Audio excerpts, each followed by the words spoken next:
संसद में प्रश्नकाल के बाद राष्ट्रपति के अभिभाषण पर चर्चा हुई। चर्चा में भाग लेते हुए कन्नौज से सांसद और सपा प्रमुख अखिलेश यादव ने महाकुंभ में मची भगदड़ में मारे गए लोगों का सही आंकड़ा नहीं देने का आरोप यूपी की योगी सरकार पर लगाया।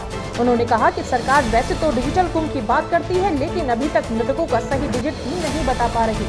इसके साथ ही अखिलेश ने कुंभ की व्यवस्था का जिम्मा सेना को सौंपने की मांग की।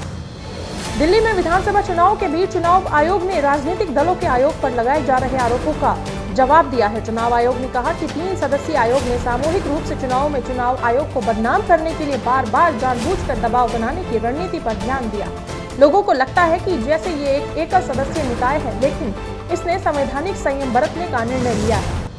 केंद्रीय रक्षा मंत्री राजनाथ सिंह ने भारत चीन सीमा स्थिति को लेकर कांग्रेस नेता राहुल गांधी के बयान पर पलटवार किया है। एक सोशल मीडिया पोस्ट में रक्षा मंत्री ने लिखा कि सेना प्रमुख की टिप्पणी में केवल दोनों पक्षों की तरफ से पारंपरिक गश्त में व्यवधान का उल्लेख था। उन्होंने यह भी उल्लेख किया कि हाल ही में हुई सैन्य वापसी के हिस्से के रूप में इन प्रथाओं को उनके पारंपरिक स्वरूप में बहाल किया गया है। सरकार ने संसद में ये विवरण साझा किया है।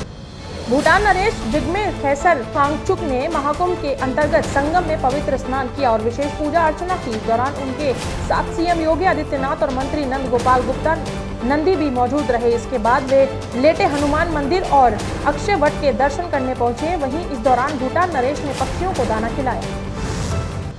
दिल्ली विधानसभा चुनाव के लिए मतदान जारी है। आज सुबह 7 बजे से मतदान शुरू हुआ, जो शाम 5 बजे तक जारी रहेगा। वहीं इससे पहले मंगलवार को मतदान दल अपने अपने पोलिंग बूथों के लिए रवाना हुए। इससे पहले मतदान दल का आखिरी दौर का प्रशिक्षण हुआ। बता दें, दिल्ली में 8 फरवरी को चुनाव नतीजे घोषित होंगे। सोना 4 फरवरी को अपने ऑल टाइम हाई पर पहुंच गया है। India Boolean and jewellers association के अनुसार 10 ग्राम 24 कैरेट सोने का दाम 259 रुपए बढ़कर 82,963 रुपए हो गया है। इससे पहले 3 फरवरी को सोना 82,704 रुपए प्रति 10 ग्राम के ऑल टाइम हाई पर पहुंच गया था। उत्तर प्रदेश में ट्रेन हादसा हो गया। फतेहपुर में माल ढुलाई ट्रैक पर खड़ी मालगाड़ी को दूसरी मालगाड़ी ने पीछे से टक्कर मार दी। टक्कर इतनी जबरदस्त थी कि आगे खड़ी मालगाड़ी का इंजन और गार्ड का डिब्बा ट्रैक से नीचे गिरा। वहीं हादसे में दोनों ट्रेनों के लोको पायलट गंभीर रूप से घायल हो गए, जिनका उपचार जारी है।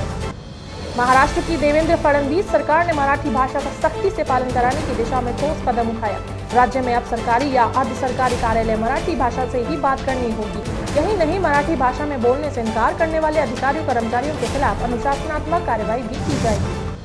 सुप्रीम कोर्ट ने उन याचिकाओं को सुनने से इनकार कर दिया जो गैर कानूनी गतिविधियां रोकथाम अधिनियम UAPA के संशोधन के खिलाफ दायर की गई थी। इन संशोधनों के तहत राज्य को व्यक्ति को आतंकवादी घोषित करने और उनकी संपत्ति की जब्त करने का अधिकार दिया है। Chief justice of India Sanjeev Khanna, justice Sanjay Kumar और जस्टिस KV विश्वनाथन की बेंच ने इन मामले को दिल्ली हाईकोर्ट तक भेजने का निर्णय लिया।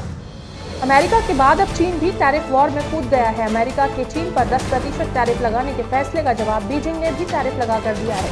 चीन की कॉमर्स मिनिस्ट्री ने अमेरिका से आने वाले कोयला LNG पर 15% और कच्चे तेल, कृषि मशीनरी और बड़े इंजन वाली कारों पर 10% टैरिफ लगाने का ऐलान किया है। जानकारों के मुताबिक आने वाले दिनों में अमेरिका चीन के बीच ये जंग और बढ़ सकती है। पीएम नरेंद्र मोदी ने लोकसभा में राष्ट्रपति के अभिभाषण पर धन्यवाद प्रस्ताव का जवाब दिया। उन्होंने कहा कि अब तक गरीबों को 4 करोड़ घर दिए जा चुके हैं।